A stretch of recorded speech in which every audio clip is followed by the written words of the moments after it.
සියල්ලක්ම ඉතාමත් පැහැදිලිව පිරිසිදු කරන්නට මම හිතන්නේ මුහුණු පොතේ ලක්ෂ ගණන් මිලියන ගණන් දැක්ක පිරිස ඉන්නවා. ඒ දෙදෙනා තමයි ආයිබෝවන්ඩ. ආයිබෝවන්. තාත්තා බෝඩ්ඩක් ඊට දෙන්න තාත්තා. අතිශයින්ම කාර්යබහුල මොහොතක් තමයි මේ තියෙන්නේ. ඉතින් පුංචි දුවයි එන පුංචි දුවයි ඔබයි දැවැන්ත කාර්යභාරයක් ආරම්භ කරලා තවත් බොහෝ දෙනා ආරම්භ කරා. නමුත් හැමදෙනාගේම සිත් ගත්ත දෙදෙනෙක් වුණා ඔබ දෙපළ තුසිත මාත්‍යයි දුවයි. දුවගේ නම මොකද්ද? සෙනුරි දුව. ඔව් දැන් අතර මේ කාර්යයට මූලික වුණේ කොහොමද? ඔබතුමා කවුද? මට විස්තර ටිකක් කියන්නකෝ. ඔව් මම ගොඩක් නුවර මහනුවර නගරේ මොනවා කරත් මම නුවර සමාජ සේවා වැඩ කටයුතු එක හිටපු කෙනෙක්.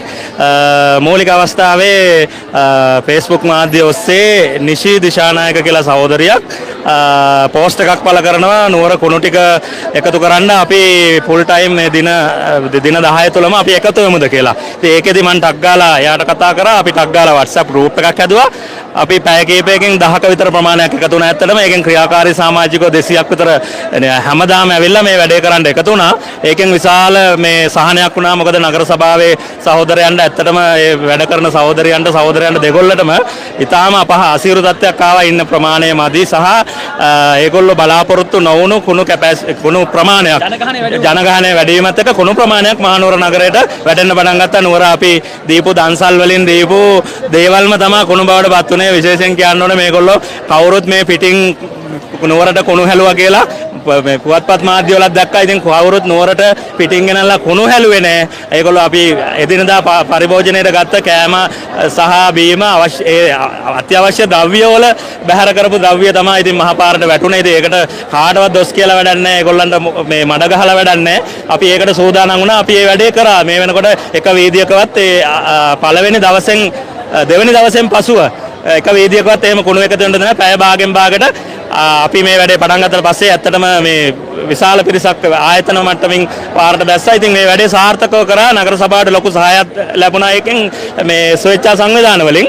මොකද නගර සභාවට හැකියාව තිබුණේ නැහැ මේ මිනිස්සු අතරට ඇවිල්ලා මේ කුණු ටික අරගෙන ලොරි වලට දාගෙන ඒ අවශ්‍ය තැන් වලට ගිහිල්ලා බැහැර කරන්න. ඒ වගේම විශේෂයෙන් කියන්න ඕනේ නගර සභාවේ අද ඉංජිනේරු මහතාත් එක්ක කතා කරද්දී දැනගන්න ලැබුණා ඒගොල්ලන්ට පැවරිලා තියෙන ඒ බලතල ඒ අනපනත් වලින් තියෙන මේ ඒගොල්ලන්ට ලැබිලා තියෙන සීමා සහිතයි. මොකද මේ කුණු බැහැර කිරීමේ ක්‍රමවේදය පවා ඒගොල්ලන්ට තියෙනවා. ඒ නිසා ඒගොල්ලෝ පිට්ටනියක් ලෑස්ති කරලා තිබුණා කටුගස්වල ප්‍රදේශයේ. මේ කුණු ඔක්කොම බැහැර කරලා නැවත ඒවා ප්‍රතිචක්‍රීකරණය කරන දේවල් වෙන් කරලා මේ කුණු නිසි පරිදි බැහැර කරන්න.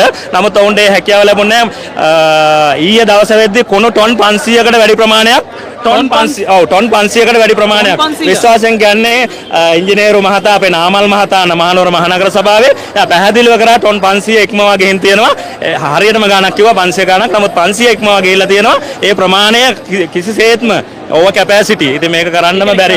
ඒ කියන්නේ පාලනය කරගන්න බැරි ප්‍රමාණයක්. ඉතින් ඒ නිසා තමයි මේ ස්වේච්ඡා සංවිධාන වල ඉතින් නුවර තරුණ තරුණියෝ අම්මලා තාත්තලා ගොඩාක් එකතු වෙලා මේ වැඩේට දායක වුණා. අද දිනේ දැවැන්ත වැඩසටහනක් සංවිධානය වෙලා තියෙනවා. අද මේ දළදා වන්දනා දැක්ම ඉවර වෙනවත් එක්කම මහනුවර නගරේ තියෙන සියලුම කුණු අපද්‍රව්‍ය ඉවර කරලා හෙට උදේ වෙද්දී තිබුණු මහනුවර ඒ විදිහටම උදේට මේ වෙළඳසැල් ඇරලා මේ මහනුවර නගරේ රාජකාරී පටන් ගන්න අවශ්‍ය ඒ පසුබිම සකස් කරන්න අවශ්‍ය කටයුතු කරලා දෙනවා. මම හිතන්නේ පුළුවන් ලක්ෂ සංඛ්‍යාත ජනතාවක් තවමත් රැඳී පුළුවන්. මේ වෙනකොට අමතරව පෝලිං වල සහිතව රහිතව දැවැන්ත කුණු ප්‍රමාණයක් තියෙනවා. මේ වෙනකොට සෙනග ගැවසෙන ප්‍රමාණයට කියන්නේ සෙනග ගැවසෙන නගරයේ කොටස් වලට අමතරව මේ වෙනකොට පටන් ගන්න තියෙනවා. මට හිතන විදිහට 700ක 800ක පිරිසක් මහනුවර සාස්ත්‍රයන්ට දවල් 12 වෙද්දී එකතු වෙලා එතනින් ඉස්සර ගියා හැමතැනටම මහනුවර වැව සහ වැව ඉවුරේ ඇතුල් කොටස සම්පූර්ණ නාවික හමුදාවට බාර කොට තියෙනවා. ඒ හැර අනිත් සියලුම කොටස් නගර සභාවේ සහෝදරොත් එකතු කරගෙන ඒගොල්ලන්ගේ ලොරි රථ වලට මේ බහලුම් කුණු බහලුම් දෙන්න අපි ඔක්කොම සූදානම් කරලා තියෙනවා. මේ නුවර කොල්ල කෙල්ල එකතු වෙලා ඒ වැඩසටහන මෙතෙක් පැවතිගෙන ආපු මෙතෙක් මේ දින 9 පුරා පැවතගෙන ආපු වැඩසටහන එක තැනකට ගෙනල්ලා ඒක රාශි කරේ. ඇත්තටම උදාර චතුරක සහෝදරයා අපේ නුවර මේ බිහි වුණු මාධ්‍යවේදියෙක්. එයා තමයි අපිට යෝජනා කරේ ඔක්කොම එකතු වෙමු එදාට එකතු වෙලා අපි නුවර එක රැයෙන් අපි ඒක ඉවර කරගමු කියලා. අද මධ්‍යම රාත්‍රියේ හෝ හෙට උදෑසන එළි වෙනතුරු අපේ ටීම් එක සම්පූර්ණ වැඩ කරලා මේ වැඩේ ඉවර කරන්න සූදානම් වෙලා ඉන්නවා. ඒ කියන්නේ හරිත සංවිධාන Facebook page සියලුම දෙනා මිතුරන් සියලු දෙනාම එක්කාසු වෙලා දැවැන්ත වැඩ ක්‍රියාත්මක මම හිතන්නේ පළවෙනි වතාවට අපි මේක අහන්නේ. ඔව් ඇත්තටම කියන්න සතුටුයි මහනුවර මිනිස්සු හැමදේටම එකතු වෙනවා. ගහගණ්ඩත් එකතු වෙච්ච මිනිස්සු ටිකන්නේ මේ නුවර ඉන්නේ. රාවණා පරපුරේ නෑදෑකම් කියන මහා පිරිසක් ඉන්නවා මේ නුවර තවමත් ඉතුරු වෙලා. ඉතින් මේ පිරිස එළියට බැහැලා මේ වැඩේට නායකත්වය දෙන්නත් පිරිසක් එකතු වුණා. හරි අපි ඒවා මෙහෙයවුවා. තිරේ පිටිපස්සේ ඉඳලා අපි එළියට කතා කරේ නෑ මේ දින 9ම. නමුත් අද වෙද්දී අපි සාර්ථකයි. දැන් ඔයගොල්ලන්ට ඕන කෙනෙකුට බලන්න පුළුවන් මහනුවර නගරේ දැනට මිනිස්සු ගැවසෙන ප්‍රමාණය හැර අනිත් සියලුම දේවල් ක්ලීන් වෙලා ඉවරයි මේ වෙනකොට. ඒ වගේම කියන්න ඕනේ අපි උදාහරණයක් විදිහට කටුකස්තර පාර ගත්තොත් අද ඒ කටුකස්තර පාර සම්පූර්ණ වැහිලා තිබුණු පාර මේ නගර සභාවටවත් වෙන අයටවත් දළදා මාලිගාවටවත් චෝදනා නොකර මිනිස්සු වාහන සේල් වල හිමිකරුවන් අපි දැක්කවා ඒගොල්ලෝ හොද ගන්නවා. ඒගොල්ලෝ සෝදනවා. ඒගොල්ලෝ පාර සෝදනවා. පේමන්ට් එක සෝදනවා. ඉතින් ඒ වගේ මිනිස්සු අපි කවදාකවත් නොදකපු අපේ සාමූහිකත්වයක් ඇති වුණා.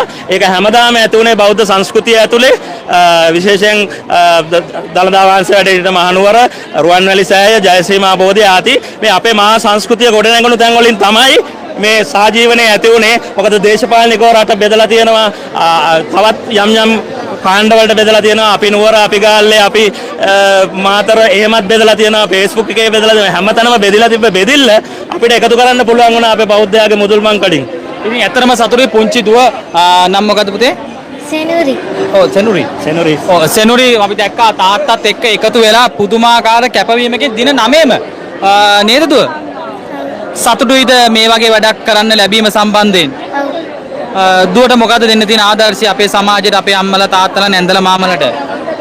කැමති දෙයක් කියන්න දුවට. ඉතින් කතා කරන්න ආවේ වැඩ තමයි නේද? හරි ඉතින් ඒ දුව ගොඩක් හොඳයි. ඉතින් තාත්තත් එක්ක එකතු වෙලා තමයි මේ වැඩ කටයුතු මේ සජීව වැඩසටහනක් රාවණ ක්‍රියේෂන් වගේ ඉදිරිපත් කරන.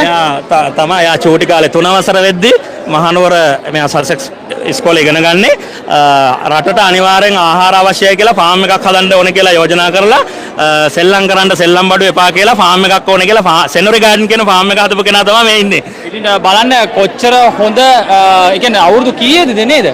3 වසරේදී 3 වසරේදී ඉතින් අවුරුදු 8ක 9ක වගේ වෙනකොට තමයි. ඒක බලන්න පුළුවන් සෙනුරිගේ විශ්ම ලෝකයේ කියන වාර්තාමය චිත්‍රපටියක් තියෙනවා YouTube එකේ. මෙයාගේ කෘෂිකාර්මික හැකියාව ඒකේ ඉදිරිපත් කරලා තිබුණා ඉතින්. ඔව් ඉතින් ඇත්තටම අද තුසිත මහත්මයා දුවත් ඒත් එකම සහස් වෙනට එකතු වන්නා වූ දහස් සංඛ්‍යාත අපේ ආදරණීය අපේ කොල්ලෝ කෙල්ලෝ ඒ සියලු දෙනාම එකතු වෙලා මේ රට මේ නගරය තව තවත් සුන්දර කරන්න පිරිසිදු කරන්නට මේ කරන අපරිමිත මෙහෙය වෙහෙස පරිත්‍යාගය ගැන අපි නිරන්තරයෙන්ම ඔබ දැනුවත් කරන්න බලාපොරොත්තු වෙනවා. ඒ වගේම අනිවාර්යෙන් මේ ටික මට කියන්න ඕනේ විශාල චෝදනා ප්‍රමාණයක් එල්ල කරනවා අපේ මහානායක හාමුදුරන් වහන්සේලාට දියවඩන නිලමේතුමාට සහ පවතින රජයට. ඒක සාමාන්‍ය පවතින රජයට පහර ගැසීම සාමාන්‍ය දෙයක් මොන හරි දෙයකදී අඩුපාඩු හොයලා. නමුත් ඒක කවදාකවත් කරන්න එපා. මිනිස්සු කියනවා මේ දීර්ඝ කරන්න පුළුවන්, කාලය දීර්ඝ කරන්න පුළුවන්, දින දීර්ඝ කරන්න පුළුවන්. ඇයි එහෙම නොකරන්නේ කියලා. කවුරුත් නොහිතන අපිට දළදා වහන්සේ නිරාවරණය කරන්න පුළුවන්. හාස්කමින් අනුහසින් උන්වහන්සේ රැකුණට විද්‍යාත්මක පැතිකඩක් තියෙනවා. ඒ විද්‍යාත්මකවත් අපි උන්වහන්සේ ආරක්ෂා කරන්න ඕනේ මතු අනාගතය දක්වාම. මේ රට පවතින තාක්කල් අපිට දළදා වහන්සේත් රැකේවා කියන ප්‍රාර්ථනාව කරලා ඒ නිසා කවදාකවත් එහෙම මඩ ගහ ගන්න එපා, බෙදීම් ඇති කර ගන්න එපා.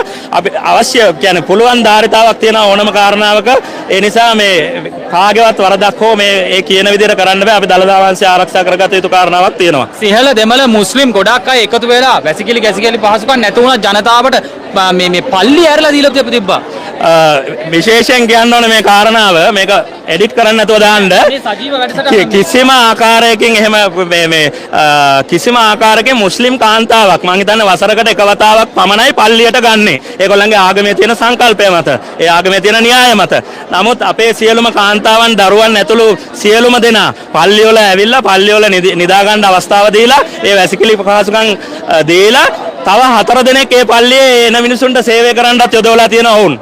රයිට් ඒක අපි ඊටාම අගයකට සලකන්න ඕනේ. මේ හැදෙන සංහිඳියාව මොන විදිහෙන්වත් ભેද බින්න වෙන්න අවස්ථාවක් නොලැබේවා කියලාත් මම ප්‍රාර්ථනා කරනවා. ඔව් ඉතින් දැවැන්ත මෙහෙයක් දැවැන්ත කර්තව්‍යයක් සිදු කරන්නේ රට ජාති ආගම් ભેදයකින් තොරව අපේ හැමෝදෙනකම අතක් කැපුවොත් රතු පාටලේ කොළ පාටලේ කියලා එහෙම වෙනසක් වෙන්නේ නැහැ. ඉතින් සියලුම දෙනා අන්තවාදී මත අදහස් සියල්ලක්ම ඉවතදා පයින් ගහලා මේ වෙලාවේදී උත්තම ශ්‍රී වාම දන්දදාතුන් වහන්සේ දැක බලා ගන්නා වූ අවසන් දිනේදී පවා ඔවුන් නික සටනක් දියත් කරලා වගේ නේද ඇත්තටම. අවසන් දිනේ ඇත්තටම අපේ නුවර නුවර මිනිස්සු විදියට එක ප්‍රධානම කාරණාව තමයි නුවර මිනිස්සු මේ පෝලිං වල 100ට එකක්වත් හිටියේ නෑ. මේ අපි දකුණෙන් රුහුණු රටෙන් රජ රටින් ඇතුළු රට වටෙන් එන ජනතාවට අවස්ථාව දීලා අපේ අය කරේ වැඩිපුරම ප්‍රමාණයක් ඒගොල්ලන්ට අවශ්‍ය පහසුකම් හා සේවා සපයලා දෙන එක. ඉතින් ඒක ඉතාමත් අගය කොට සලකන්න ඕනේ.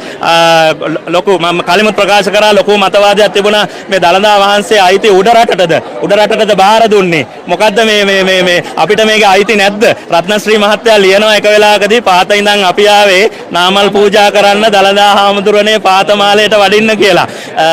මෝදු ගියා ලෙලිතලුවා අපි ළඟ පිළිගඳයි ඒත් ගෙනා මල් සුවඳයි එපා බාර නොගෙන ඉන්න දළදා හාමුදුරනේ පාතමාලයට වඩින්න.